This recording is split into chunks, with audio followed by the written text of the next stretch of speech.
बाघा builders colony Rewa, आपका सपना हमारा निर्माण। अब आपके शहर रीवा में सर्व फैसिलिटी युक्त government TNCP approved diverted plots उपलब्ध हैं। यहां आपको मिलेगा सुरक्षित एंट्री गेट और बाउंड्री वॉल, चौड़ी सड़कें, हरा भरा गार्डन और ओपन स्पेस, विद्युत ट्रांसफार्मर और पक्की नाली व्यवस्था, ओवरहेड वाटर टंकी और आधुनिक सुविधाएं। संपूर्ण कॉलोनी में हर प्लॉट सुविधाओं और सुरक्षा के साथ तैयार है। तो एक बार विजिट कीजिए बाघा बिल्डर्स कॉलोनी। हमारी लोकेशन है डीपीएस स्कूल के पास, अटरिया, रीवा। रीवा के मानस भवन में आज से भक्ति, श्रद्धा और आध्यात्मिक चेतना की अनुपम धारा बहने जा रही, क्योंकि यहाँ श्रीमद् भागवत कथा एवं श्रीमद् भागवत गीता पाठ का विधिवत शुभारंभ होने जा रहा है। इस पावन अवसर को लेकर पूरे क्षेत्र में धार्मिक उल्लास और आध्यात्मिक वातावरण देखने को मिल रहा है। आयोजन की शुरुआत से एक दिन पूर्व ब्राह्मण महासभा के आयोजक मंडल द्वारा भव्य कलश यात्रा का आयोजन किया गया, जो मानस भवन से प्रारंभ होकर मनकामेश्वर मंदिर तक पहुंची। इस यात्रा में बड़ी संख्या में श्रद्धालु, धर्मप्रेमी नागरिक और आयोजक मंडल के सदस्य शामिल हुए, जहां पूरे मार्ग में जयकारों, भजनों और मंत्रोच्चार से वातावरण भक्तिमय हो उठा।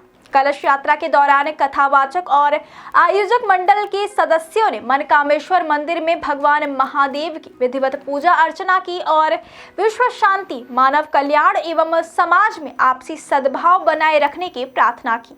आयोजक मंडल ने बताया कि मानस भवन में आयोजित होने वाली यह 7 दिवसीय श्रीमद् भागवत कथा केवल धार्मिक अनुष्ठान नहीं है, बल्कि समाज को धर्म, कर्म और सदाचार के मार्ग पर प्रेरित करने का आध्यात्मिक प्रयास है। कथावाचक ने बताया कि कलश पूजन के बाद पुराण पूजन और फिर गीता का पाठ होगा, जिसमें भगवान श्री कृष्ण द्वारा अर्जुन को दिए गए कर्म, भक्ति, ज्ञान और वैराग्य के संदेश श्रद्धालुओं के समक्ष विस्तृत रूप से प्रस्तुत किए जाएंगे। आयोजन समिति ने स्पष्ट किया कि इस 7 दिवसीय आयोजन का उद्देश्य विश्व में शांति, सामाजिक समरसता और मानव कल्याण को बढ़ावा देना है, ताकि धर्म और आध्यात्म के माध्यम से समाज में सकारात्मक ऊर्जा का संचार हो सके। मानस भवन में प्रतिदिन बड़ी संख्या में श्रद्धालु कथा और गीता पाठ का अनुभव करेंगे, जिससे आत्मिक शांति और आध्यात्मिक प्रेरणा का संदेश हर घर तक पहुंचेगा। इस प्रकार यह आयोजन न केवल धार्मिक आस्था का केंद्र बनेगा, बल्कि समाज को सत्य, धर्म और मानवता के मार्ग पर चलने की प्रेरणा भी देगा। किस तरह की तैयारियां की गई हैं? ये भागवत महापुराण यज्ञ हो रहा है।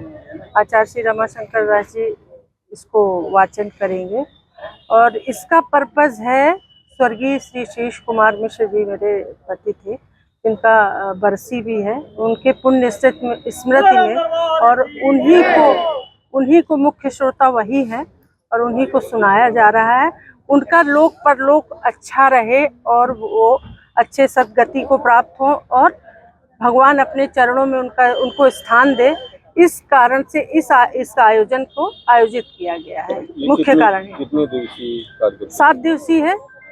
आज से 3 तक कथा है और 4 को भंडारा। कितने बजे तक रहेगा जी? कितने बजे कितने?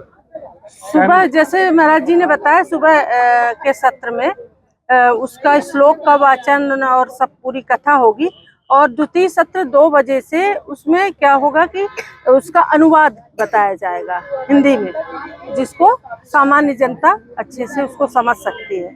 महाराज जी कहाँ से आ रहे हैं? महाराज जी अपने वृंदावन से हैं और पुराने आपके रहने वाले यहीं रीवा के नैकिन गांव के भी हैं, लेकिन वृंदावन से पढ़े हैं और वहीं रहते हैं। जी नाम है जी, मेरा अनीता मिश्रा जी का कलश यात्रा संपन्न हुआ है और इसके बाद पुराण पूजन और इसके बाद आज भागवत जी की महिमा का गुणगान होगा। भक्ति, ज्ञान, वैराग्य कैसे जागरण होता है, और उसके बाद धुंधकारी का पावन चरित्र होगा, जो एक प्रेत बना और गया जी में पिंडदान करने पर भी उसकी मुक्ति नहीं हुई।